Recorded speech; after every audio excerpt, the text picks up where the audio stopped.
One January afternoon, my husband burst out of his office and said, "I want to kill myself."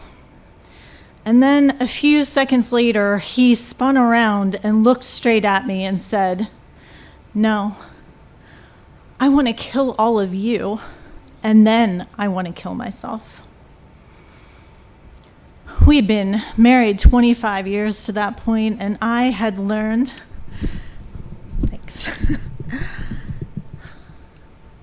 not to take him too seriously. He processed all of his thoughts and feelings out loud. And I had become an expert at minimizing and denying what was going on. And I'm ashamed to say that that's exactly what I did that day. I should have taken my 4 sons when they got home that afternoon and gathered them up and taken them far away, but that is not what I did. I just kept thinking about it. And a month later, I told him I wanted a divorce. We lived together for another month after that. And when there were just a few days left, he came and woke me up in the middle of the night. I was asleep on the couch, and he said, "Will you please come and sleep in our room? I don't want to be alone." And I said, "Absolutely not." And he said, "Please, I promise I won't touch you, I won't talk to you. Please come and sleep in our room." And I thought then about how sad everything was, and I thought about our boys sleeping and how very desperately I did not want him to start yelling at me and wake them up. All I wanted was to get them to the other side of this separation with, the least traumatic memories possible or something. And so I acquiesced. And he proceeded to trap me in our bedroom. And for the next few hours, he just berated me. He told me what a terrible person I was, what a horrible wife I had been, what a failure I was as a mom. And when the morning came, I said, you have to let me out of here. Our boys have to get up, they have to go to school. You have to let me out of here. And he said, "Okay, just one more thing." He's like, "Come here." And I didn't know what to do. I had to get out of this room. And so I went closer to him and he said, "I have a gun."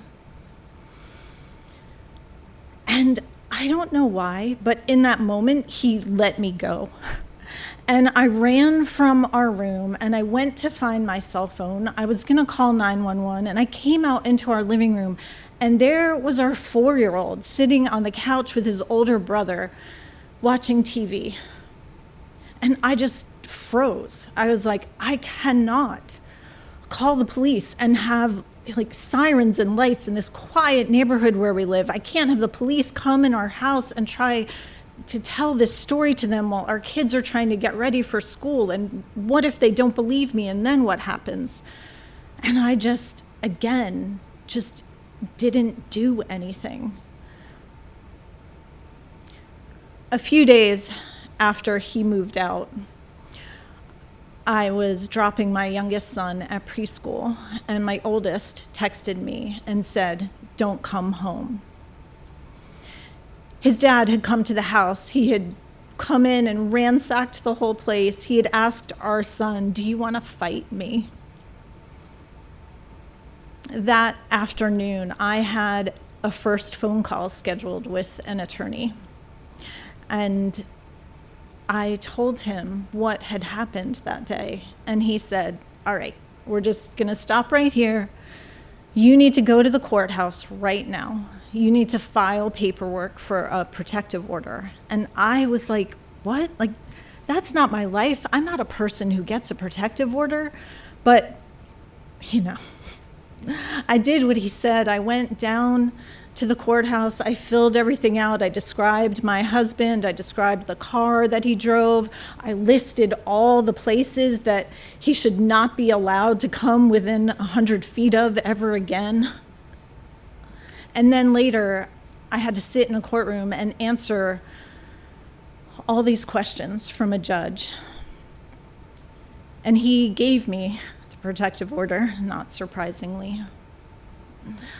For the longest time, I had been an unreliable narrator of my life. I had minimized things that shouldn't be minimized. I had pretended that things were okay that were not okay. I had denied the danger that we were in. I had done this. I had taught our sons to do it too. But that day in the courtroom, I told the truth. For a long time, I thought it was my divorce attorney who had saved us by telling me what to do at a critical moment in my life. And you know, divorce attorneys rarely get to be the hero in any story.